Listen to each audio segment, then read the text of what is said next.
You are watching Liberty Online TV. This is Liberty Online TV powered by Orange Sierra Leone. Orange.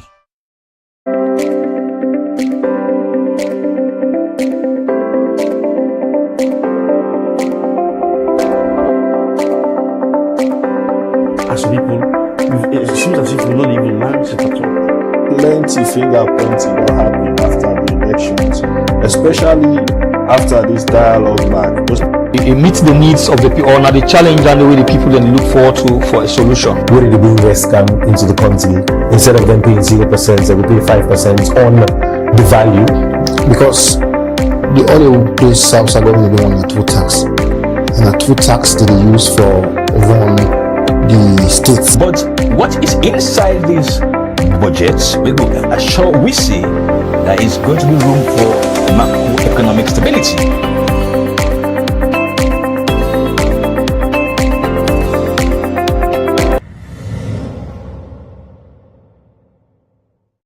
Good evening, viewers, and welcome to another edition of One on One, where they come to you live na Liberty Online TV, na the different channel and platform them.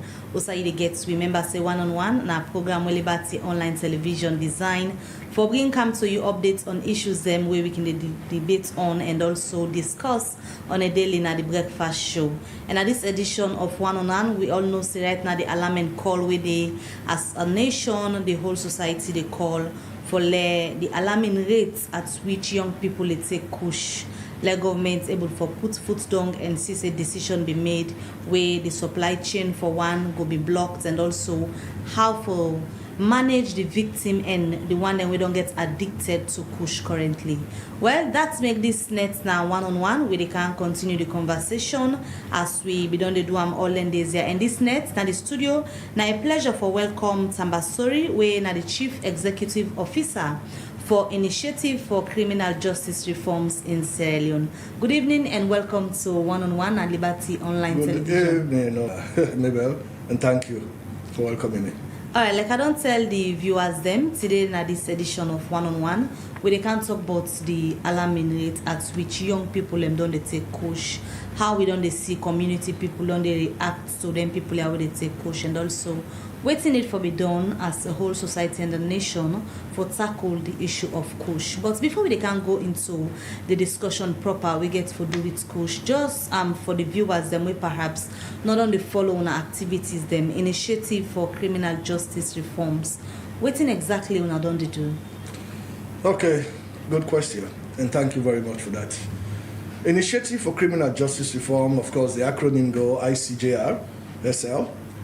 This is an organization where they delve more into the criminal justice aspect of the country. When I say criminal justice, even for legal minds, when I talk to them sometimes, I say criminal justice, it's much more like a new concept that this nation, but it's not a new concept globally. After living in the United States for 17 years, of course, I'm a military veteran, but besides, I get a master's degree in criminal justice and a master's degree in homeland security from two renowned universities at the US. And I don't work in that industry there, into law enforcement and public safety for over a decade. So looking at with policing system and with court system and with correction system, so it's like the thinking was, I have to go back home at some point. And what am I going to take back home? And from the assessment and research and what, it's like the criminal justice system need a lot. Criminal justice actually entail the functions of the policing, the functions of the correction system, and the functions of the court system. And we do lots of human rights elements when it comes to criminal justice.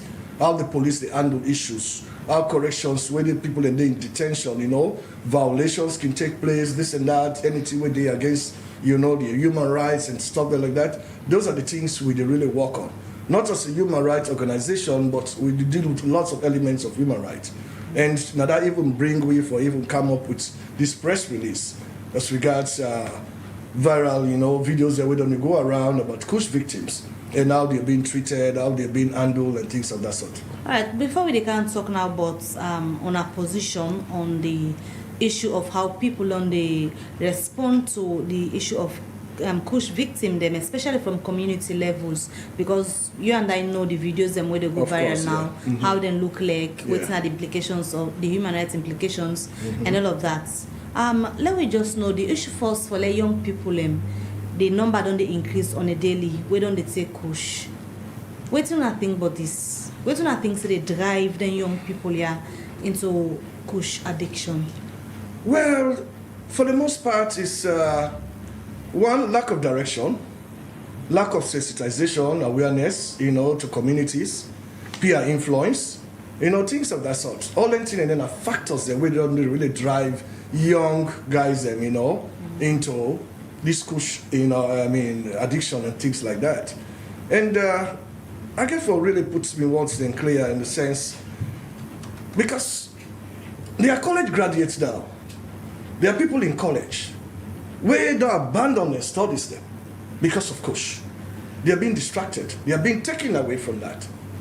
You get people that wait on the young guys that wait on into jobs. They are drivers, now welders and here and there, carpenters, who are merely like finding idleness now, you understand me? I don't know of stories where such people that don't feed their families. Now that their families in it turn out for feed them, for cater for them. That way, they don't be breadwinners for their families because of Kush. They can't do anything absolutely. So I will not say a lack of work or a lack of what. Of course, we know say yes, the country things are pretty tough. You understand? Most young adults and youths and they're out of jobs. They don't get skills or what.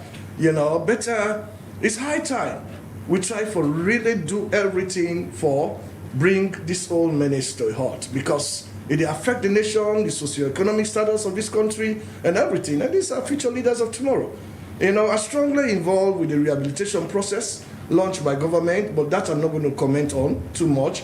But I see parents coming in every day. They cry with their kids there, with their sons there, in tears, because they don't even know what to do. They seek help. But as an initiative, we all know say, not to the first time this wedding kind of issue don't they come up. Remember way back from when they begin with the Jamba, then come to Pampers water, then get the different drugs where as young people they don't take. And now we see how rampant the issue of Kush don't come. They don't define it in different ways. Then get the one where they take out and Jagaban and all sort of classification they know they give to Kush. As a nation, how you go describe how authorities them don't handle them to a stage where we don't reach also within our on a daily reports they come out and they bury so many of them where they lost their life from Kush. That was an unfortunate situation. We see a video about and there were interviews with the burial director, through some mediums where they online and everything, where the SG confirmation say indeed then do them kind of burial and the mass burial in a mass grave, victims that we didn't consider. Just unfortunate. I don't know whether they proceed for do autopsy and all of that stuff, because all that will help in investigating whether indeed Kush or how Kush triggered them deaths. That don't really help in terms of research and everything.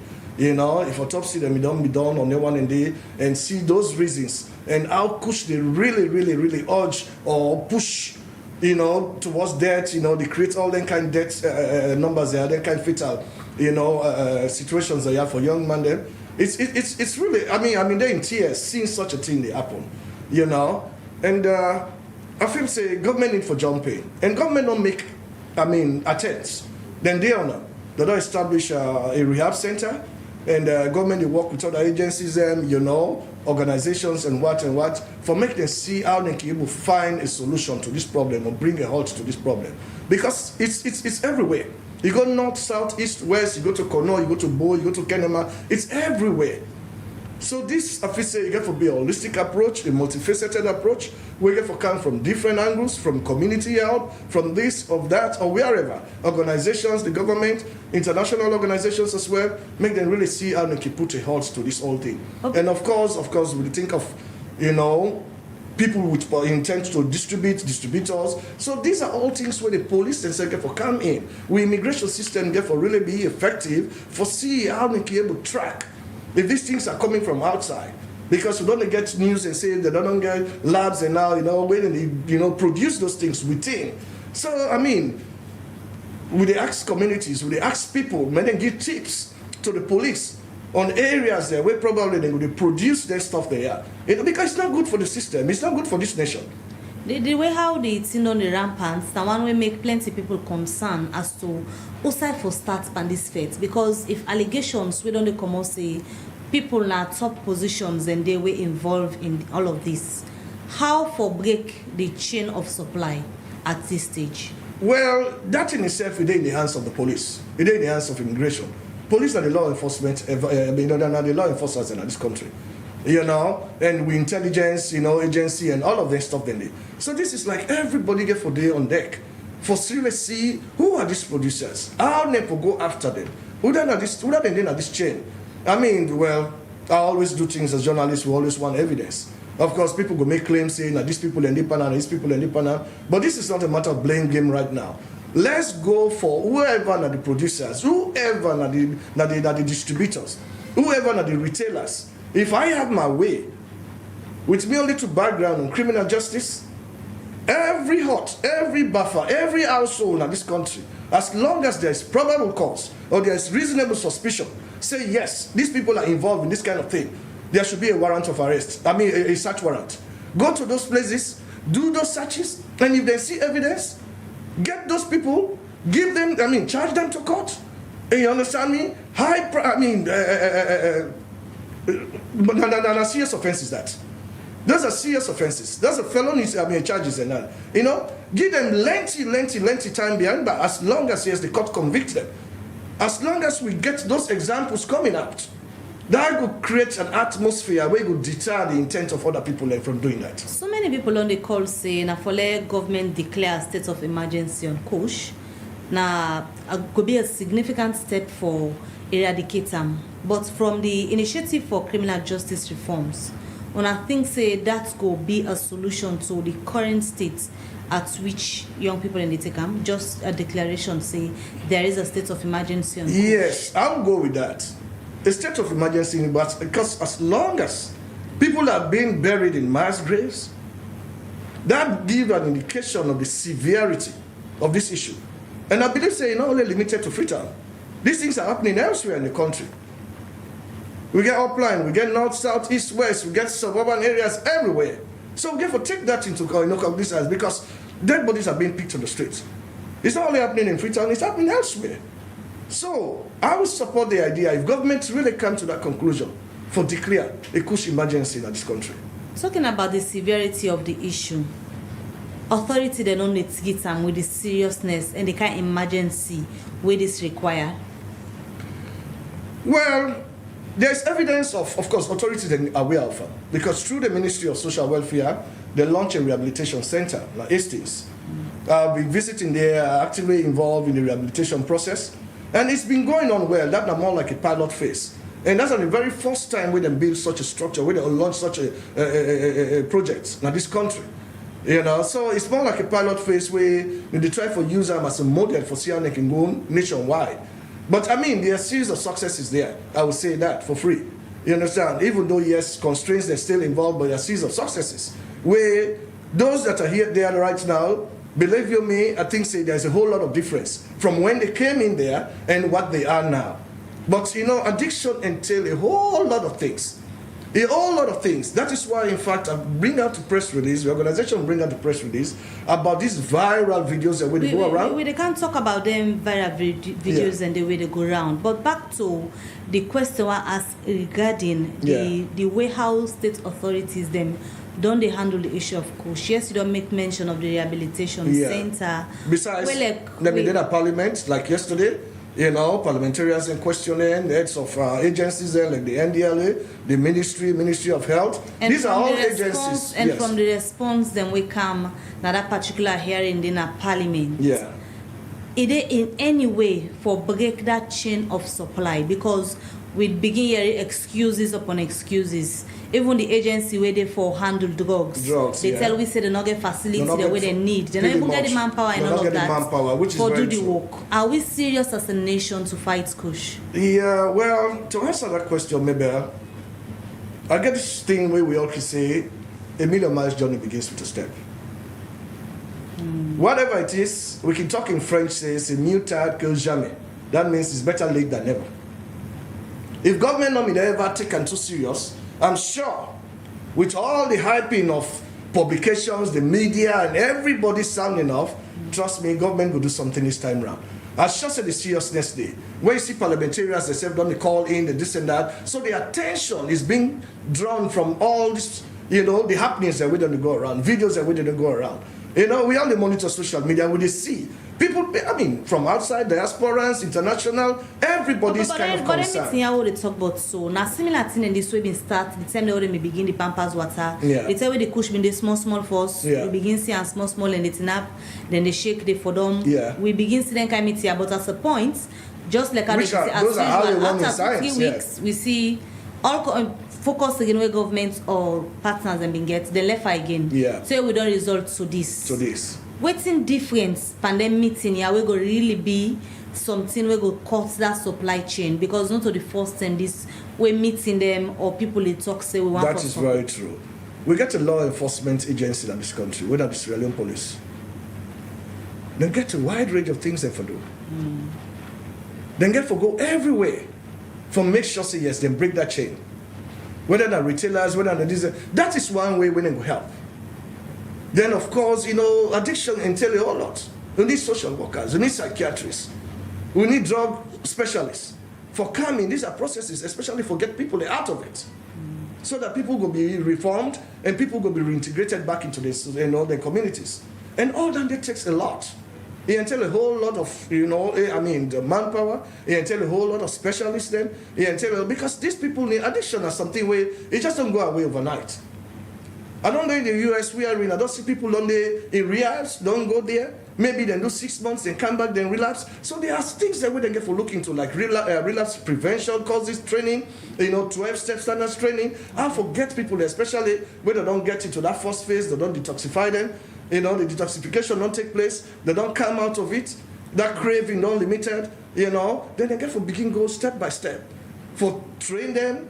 The victims, how the hazards of taking Kush, the difficulties, and how that will affect them as human beings, as individuals, how that will affect them and their families, and things of that sort. All right, viewers, if you just tune in, you watch One on One at Liberty Online Television. And this net, we continue the conversation on Kush as we get at the studio with this net, Tambasori, when are the Chief Executive Officer Initiative for Criminal Justice Reforms in Sierra Leone, and there with the talk about how for manage the situation of Kush as it is currently. And don't forget, we have been powered by Orange Sierra Leone, and continue for drop your comments at the comment section. We continue the conversation. We see yesterday on a poll release, we on a concern about the way how communities don't they respond to the addicted Kush victims. Where, for example, we see now Waterloo, that Tumbo axis and other communities, then they shave their head, and all of that. Then they beat them and all of that. Waiting on a concern about the way how we're very, very much concerned. As an organization, we deal with criminal justice in this country, and we deal with, of course, when we consider the rule of law and human rights and all of that, that's against. Then unlawful detention of people. Then one, we condemn that completely. Now, lawful detention of people and shaving people forcefully, they bat them, in very, disturbing scenes and things like that. They beat them. That is wrong. That shouldn't be. They completely against their rights as human beings, as individuals. These are addicts. And to me, as an organization, and we know a little bit about addiction, that is not the right approach. As I'm going to talk earlier, addiction entails a whole lot of stuff. So, then community hates and the way they come in for help. My advice would be, may they seek the support of organizations. May they seek the support of ministries. Go to social welfare. Try to get professional help. Because just doing it that way, because one thing they try to achieve, or the objective, now for make people then get out of it.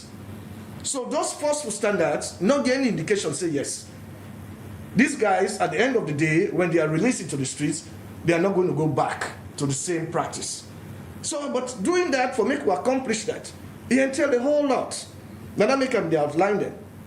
They get for day in decent, hygienic environments. And when you look at the scene there, where would they see around where the viral videos and where they go around? That's about us. What are the dangers and we associated with the actions where people undertake for shave and beat them? Well, that can result to so many things. One, we get mental health because their addiction they can trigger mental health. Number one, you know. So we need people to be diagnosed. Bring in screening.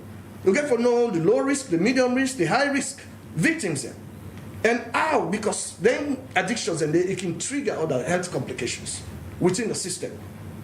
So just not just the one focus say yes they are smoking Kush, but what is in there? What are the implications the way they're smoking Kush don't? Because we they see the kind figure where they are being drained, they look fragile, they look frail, malnourished, they are not eating. All of those things are happening. Then the hygiene. Most of them not the shower, for the most part. They are very careless. You see young ladies. But some of the ones them where don't they take this action, few of them where we talk to from the Wasalo community, tell Liberty Online TV now, then do out of the people and consent. Then tell them so they can't do this to you because of this way they do and then agree. Well, I don't know who that give that consent day, whether not the people then, but from what they see, they forcefully putting them into trucks, then they bring their bikes, held them back, then they close them. And those are the things we condemn. Then they beat them, then they throw what's up on them. Consent no matter in this situation. Well, no. In the consent, that's not how it's supposed to be. That approach is wrong. That's what I'm emphasizing on. That approach is wrong. In any way where law enforcement entail, where if you look at the rules or the laws of addiction processes and this and that, and even on the police, an officer, yes, anybody get right for handle somebody so. You understand me? In that kind of manner. That's a complete violation of their human rights and things like that. Shave them forcefully, because most of them we are forcefully shaved. What you go say to critic, we go say perhaps some people are just take this action for shave them, for example, because they not see state authorities them do the needful for respond to the situation. We make them just student think say, oh, maybe this might be a solution. Well, at the same time, I'm not say anybody for take the law into your hands. Nobody don't get the sole right to take laws into your hands. We get laws, and this is a lawful country. We get laws in this country, and we get to go by them. So one of my advocates is what don't ever say, what don't talk about as an organization. We get for equipped, criminal justice system. If we get an effective criminal justice system, some of these things the police need for handle and professionally. Most of these things, you understand me? If they get for them into detention, tag them as criminals, they're into detention, but they get for be treated in a very, very humane way that not going to violate their human rights. So my organization don't do lots of advocacies. 2-3 weeks ago, in our corrections, they train like tax corrections officers. But our people here, these guys, men and women in uniform, who go out every day for protect the safety and security of a country, they're working under very difficult circumstances. Very, very difficult circumstances. I know they say they go to waiting the NDL executive director in the Senate Parliament, but yes, still from interviewing people, from interview officers, you understand me, conditions of service are low. The motivation is not there. The morale is low. Because if we get an effective criminal justice system, these things, there's a police duty for go out there, grab people there, you understand me, and bring them out, or work in concert with other agencies, with the health ministry, with NDLA, for target these people and bring them in a humane way, in a very structured way, wherein they can put them down and apply the basics. You think that at this stage, the addicts themselves get any role for play in terms of go and show us how you buy? It is very likely. It is very likely. Out of 100%, trust me, if they really take a better approach, we don't get 100% in return, but 85% will come out clean. Because I don't see situations where people they go to rehab, they take the 6 months, then relapse, then come out back, then go back. You understand me? So that sometimes it can be cyclical. It can go round and round and round until somebody pick up. You get people that they go in there once, they get a second chance, and they come out clean. But the and they're ready for they are prepared. They will prepare to expose them. The one the way they buy the drugs will be willing for go show, say na yami buy. Pretty much, yeah. So authorities they need for think that part. Who they get tips? Tips from individuals, tips from even within the community. Even the one the way they do and they know who said the source. of it. They know the source, they know the retailers. Those things don't hide.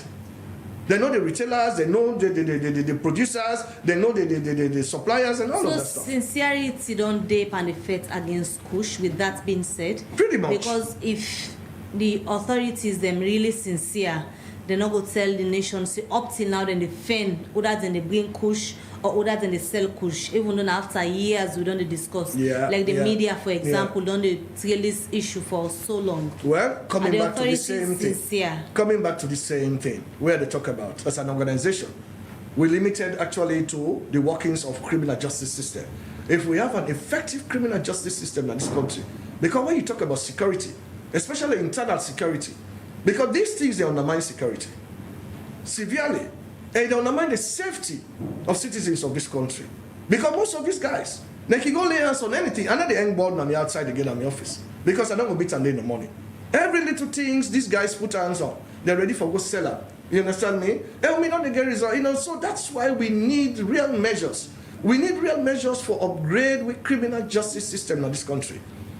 And that is what we are, because if we get a real effective criminal justice system, even though we police it and they try, we corrections and they try, we court system.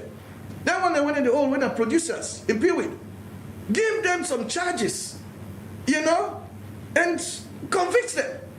May they spend serious time behind bars. When those examples come out, anybody will get the intent for going to trial, will say yes. I mean, I can't. So you think it's not just one example people need? No, well, they need several.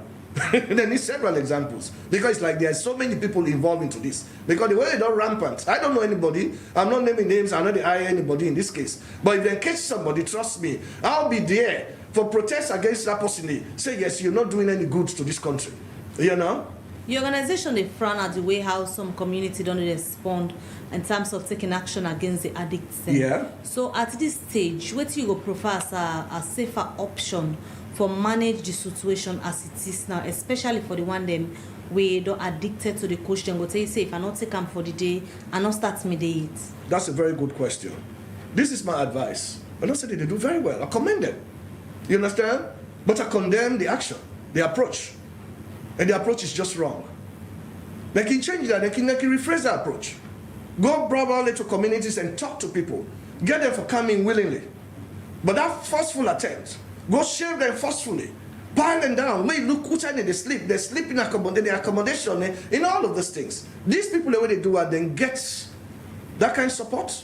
Then get that provision for providing them with safer environments, with hygiene, good soap for us. What about the feeding? How are they eating? What kind of food? And what are some of the, counseling they're waiting to get in? They need counselors. They need counseling sessions. They need psychiatrists for they around. If not so they around, they're on call. They need social workers. Somebody will tell you, say, not to miss and forgot to take Kush. The other side of the coin will say so. Well, that would be an irresponsible statement from anybody. Because we all got to be our brother's keepers. No matter what. We are Sierra Leoneans, right?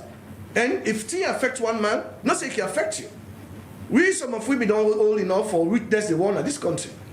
When it started somewhere, way beyond towards the Liberia border or what, most people say, you're not rich, it's not to me. But at the end of the day, socioeconomically, it affects we all. You know?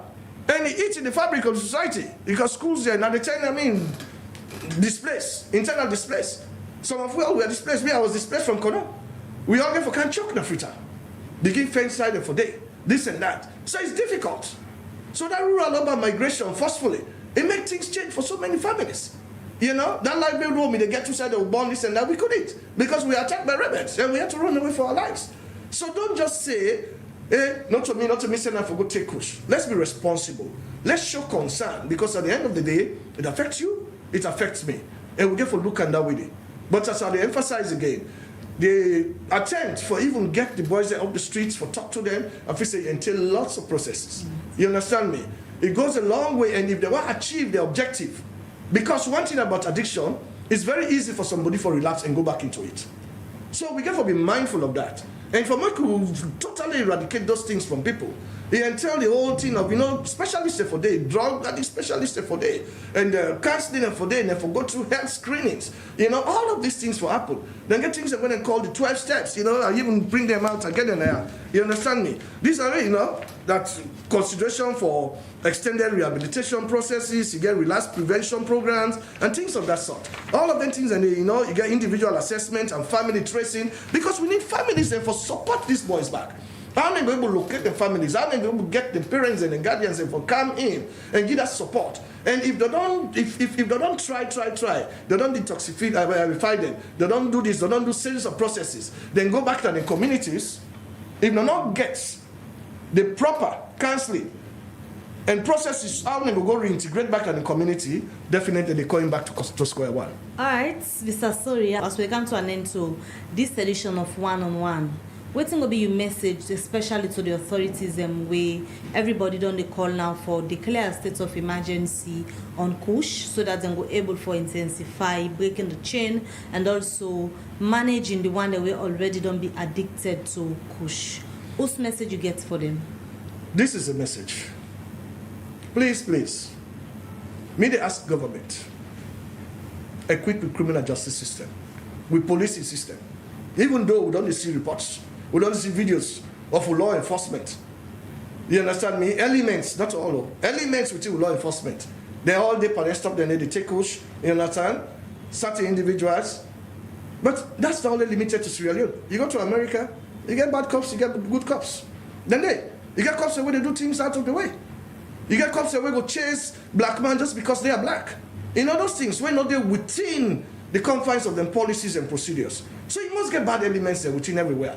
And one way when them able get you understand me, for be straight, we don't the random testing. But I'm not saying for implement that in there, but if we get a robust approach, you understand, for equipped to criminal justice system, with policing system, and go after these people, we get to look at immigration. We port of entries there. How these things coming? We get to look at individuals, retailers, and what? The courts get to be effective in putting such warranties out. Police go and search places, especially when there is every probable cause say yes, such places and places where they produce and distribute these kinds of things. Because these things go with I-5. In America, we call it possession with intent to distribute. That's a felonious charge. It go a long way. You can spend lengthy time behind bars for that because you undermine the safety and security of the country. So they talk to government, equipped to criminal justice system. And moreover, for those community help, when they come in, and for parents, they as well. If you may not meet that parent, we slack. When they look at the kid, they do all kind of things. It's about time you stand on your feet. I'm not saying you get for deprive them, but continue to talk to them, counsel them, and be part of any program, give your assistance. Because the sad thing is, and I will say this, even in America, you grab something, you meet your papa and mama, they smoke Kush, they this and that. That's just an example. Hey, the environment shapes somebody's mind a lot. Okay. The places they will grow up, it determine our ability, how we will forge in life. So we have to look into those things very much. Thank you so much for when you come to the studio and join me now one-on-one at this edition so we can talk about the way how Kush don't unbog young people and also waiting us if once for be done. Thank you, and a pleasure for getting here. It's a pleasure, member. Thank you so much. At any time, okay? All right. I appreciate that. Now this edition of One-on-One go left for now, and plenty thank you to the studio guests who we've been get.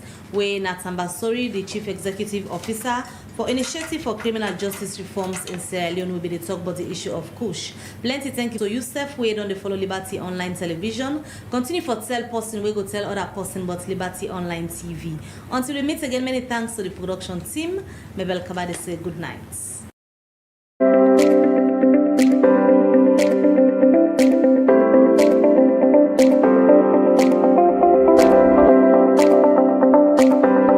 As people, it seems as if we're not even mindset at all. Plenty finger pointing don't happen after the elections, especially after this dialogue mark.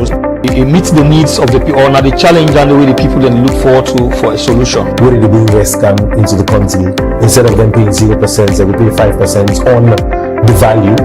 Because the only place South Sudan they want a two tax, and a two tax that they use for run the states. But what is inside these budgets, we see there is going to be room for macroeconomic stability.